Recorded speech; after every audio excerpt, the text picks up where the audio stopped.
menos para este año, reabrir paritaria. ¿Y a vos qué te parece? ¿Eso va a generar más pobre o menos pobre?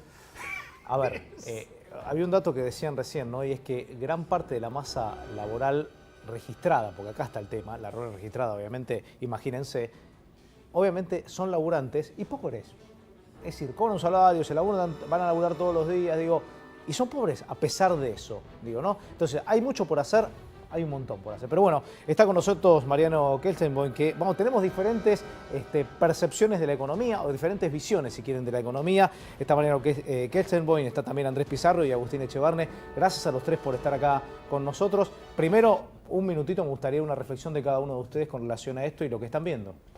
A ver, a mí me parece que las políticas económicas que se adoptaron, todas tendieron a beneficiar a sectores que se habían enriquecido en los últimos años del kirchnerismo, fundamentalmente del sector financiero. Después, el sector agrícola, exportador, los grandes grupos exportadores y mineros también venían con niveles de rentabilidades positivas.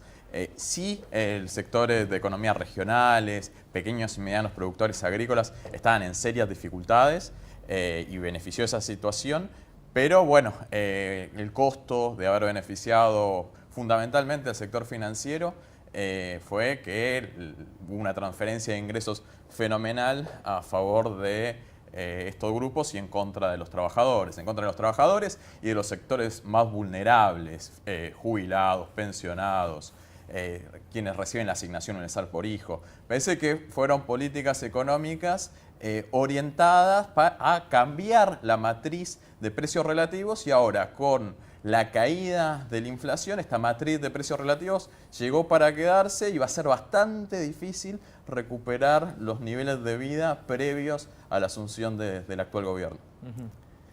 Yo me quiero tardar un poco en las cifras, porque esas cifras son bastante alarmantes, pero en realidad las cifras son peor que esas, porque esas cifras son... Espera, ya que hablas de las cifras, vamos a pedirle a vamos a pedirle a Fernando Amato que nos cuente un poquitito de qué es lo que estás mencionando antes. Sí, las cifras del INDEC que dieron hoy dice que hay 8.772.000 personas que son pobres, hay 1.705.000 personas que cayeron en la indigencia. 1 de cada 3 argentinos es pobre porque hay 2.022.000 hogares en esta condición y 425.000 hogares que son indigentes. Bueno, esto es lo que te vas a hacer. En realidad las cifras son peores. Si vos volvés a las cifras por persona, esas cifras son en base al universo de la encuesta, que son los aglomerados urbanos, con lo cual el universo es 27 millones. Si vos querés llevarlo a la nación, es 14 millones y la otra cifra debe ser de 2,8 si extrapolás la encuesta. Ahora, la otra cuestión es, esto es una foto, vos dijiste justamente, del segundo trimestre. El tema es que el apagón estadístico que ha habido desde que inició el gobierno es gravísimo, y nosotros desde el centro CEPA, donde yo soy miembro, venimos midiendo la canasta básica y la indigencia y la pobreza desde noviembre. Y la cifra en noviembre es 19% de pobreza, 5,7% de indigencia. Es decir, que la cantidad de aumento es de más de 12% en pobreza y 2 puntos en indigencia. Con lo cual, no es 8,7 millones de nuevos pobres, hay 5 o 1,4 creo que mencionaste, que es el dato que ha dado un poco la UCA, es 5 millones. Estamos hablando de 5 millones extrapolándolo a toda la población de nuevos pobres. Entonces acá lo que es gravísimo es dar la foto hoy, que es un poco lo que se intentó hacer con el empleo, que se dio la foto del desempleo 9,3 y se trató de decir que la cifra del kirchnerismo de 5,9 estaba mal, qué sé yo. Si uno compara ese aumento de desocupación, que es casi el 4%, es normal, o sea, es lógico que el aumento de la pobreza sea de 5 millones y no de 2-3 puntos. A eso uno le agrega que esta medición es una manera de medir la pobreza, que es por ingreso, hay otras maneras de medir, es la caída del salario real, que no solo decimos nosotros, dicen mucho, que está entre 10, 15, 20%, es más que lógico que el aumento de la pobreza sea mucho más de los 3 puntos. Agustín. Sí, yo coincido contigo, que la pobreza duele y es terrible, los datos que está mostrando el INDEC, que son los que yo miro ahora, porque la verdad es que antes no había datos. Creo que los de la UCA eran los más parecidos a la realidad, o sea que yo me confío más en los datos de la UCA que los que se acaban de mencionar. Pero en los del INDEC hoy tenemos unos datos que me parece que por primera vez en mucho tiempo el gobierno dice la verdad. Y la verdad es durísima, duele. Casi 14 millones de personas pobres y 6% indigentes. Argentina no tenía indigentes prácticamente hace 33 años atrás. Argentina tuvo, en los últimos 33 años, multiplicó por 6 la pobreza, ¿sí? El mundo bajó 2/3 la pobreza. Chile bajó 2/3 la pobreza en el mismo lapso. Yo esto lo llamo la X de la pobreza. Escribí un artículo de la X de la pobreza hace más de 10 años que veníamos con este tema de la tendencia para arriba de la pobreza, la tendencia para abajo en el mundo. Y entonces lo que me parece que es importantísimo que hagamos es, yo felicito al gobierno de empezar a hablar con la verdad, porque es la única manera de poder comunicarnos y tener un diálogo. Sí, el tema, Agustín, a mí me preocupa hasta cuándo, porque el kirchnerismo cuando no le convenía más mostrar los datos, dijo no muestro más. Dijo, ahí tenés un buen punto, vamos a ver qué digo, pasa. ¿hasta cuándo el gobierno va a mostrar Yo espero, verdad, ¿no? Lo bueno es que Todesca creo que es un hombre serio y me parece que si se mantiene va a perdurar y no viene del riñón de Macri ni nada por el estilo. O sea, tomó una persona que es una persona seria. Con lo cual, mientras él esté ahí, yo confío en que esto va a seguir siendo bien, ¿no? Ahora, lo que sí es importante es empezar a ver qué hicieron los países que lograron bajar 2/3 la pobreza y cuál es la diferencia con nosotros que la venimos subiendo. Entonces, por ejemplo, tenés América Latina dividida en dos.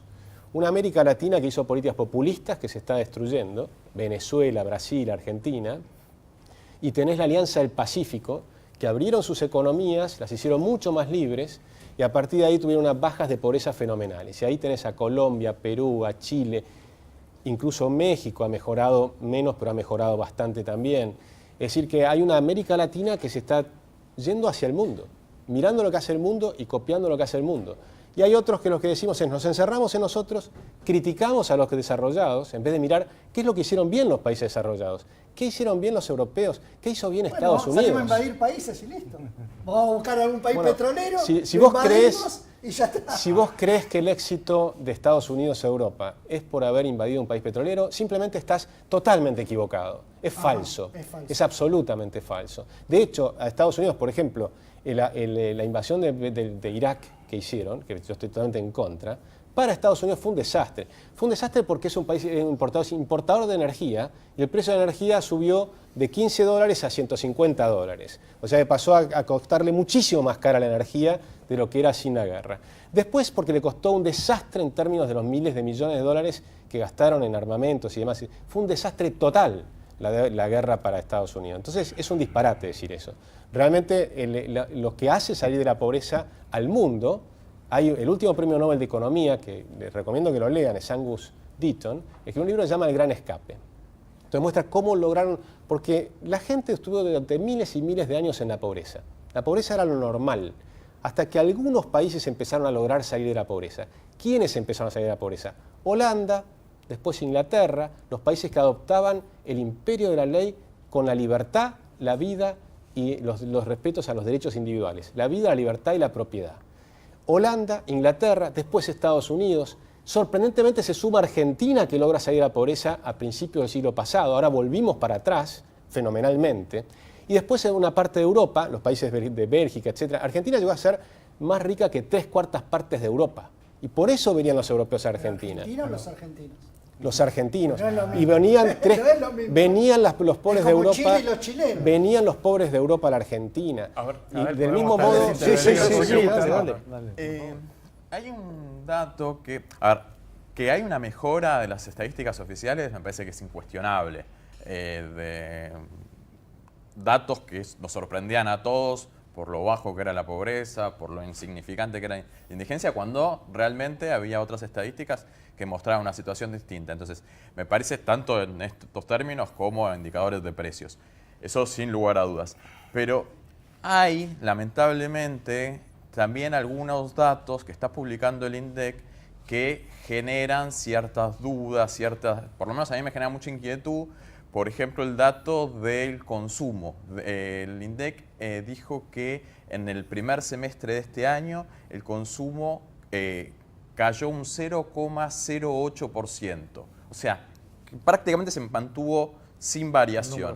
y muy poca gente tuvo ingresos que superaron el nivel del aumento generalizado de precios. Si la única alternativa para lograr lo que dice en el INDEC es que mucha gente haya ahorrado mucha plata durante el periodo kirchnerista, entonces como tenían tantos ahorros, pudieron mantener el nivel de consumo.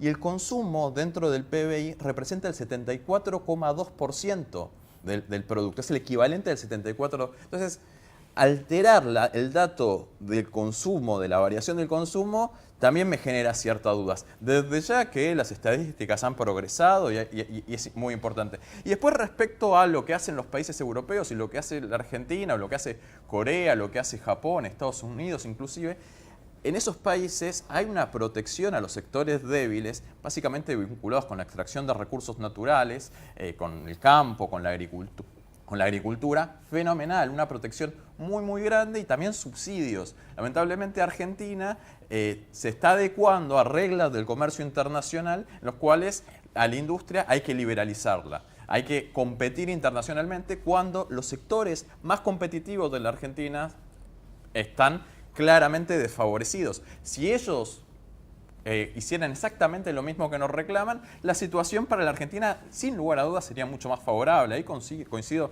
con Agustín. Seguro que si hubiese libre comercio realmente en todos los lugares del planeta, Argentina tiene recursos naturales de una dotación muchísimo mejor y recursos humanos, calificación de sus recursos humanos también mucho mejor. Entonces, en esas condiciones, el intercambio comercial para nuestro país sería muy favorable y, bueno, efectivamente podríamos superar estos problemas de pobreza que tiene la Argentina. Ahora, ustedes decían de la Argentina, los argentinos, esta discusión que la plantearon afuera y veo que la siguen acá adentro. Digo, pero yo coincido, digo, ¿no? Ahora, los argentinos, digo, socialmente, digo, porque vos podés, el gobierno puede tener 1000 ideas, digo, para salir o cualquiera, para salir de la pobreza. Ahora, ¿está la sociedad? Digo, porque yo tengo esta visión, digo, hoy en la tarde lo hablaba con Daniel Arroyo. Y él coincidía y me decía, mirá, sí es verdad, hay argentinos que viven todavía en el siglo XIX, es decir, siglo XIX, siglo XX, ¿y cómo haces para traerlo? Es decir, ¿hay un programa para atraer a esos argentinos para que puedan ser parte de una salida? Digo, porque hay un montón de gente que está en esa situación. Yo quisiera decir algo sobre lo que dijo Agustín. El tema es que si uno mira la parte de la historia o la parte de las estadísticas que conviene, o sea, va a errar el diagnóstico. Yo pienso que en la década pasada uno puede criticar varias cosas, pero es indudable que cayó la pobreza, que aumentó el salario real. El salario real tal vez empató a la inflación, el salario en 2014. Entonces no cabe duda que se mejoraron las condiciones de vida. Entonces decir que ha sido 30%, no es así.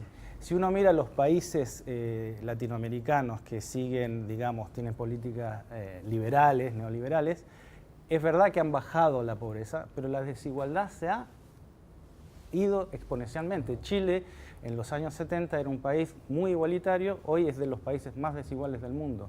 Cuando uno mira los otros países que bajaron enormemente la pobreza, Brasil bajó, no sé si es 40 millones de pobres que sacó la pobreza. Te pido un minuto, porque en este momento vieron que está Marcos Peña en el Senado, está dando su informe de gestión y está hablando en estos momentos de pobreza, así que vamos a escucharlo un minutito, a ver que seguimos. El crecimiento de la pobreza, ¿en cuánto impacta en el aumento del delito, especialmente en el conurbano? Bueno, claramente la pobreza y la desigualdad, la falta de trabajo, las malas condiciones de vida, son todas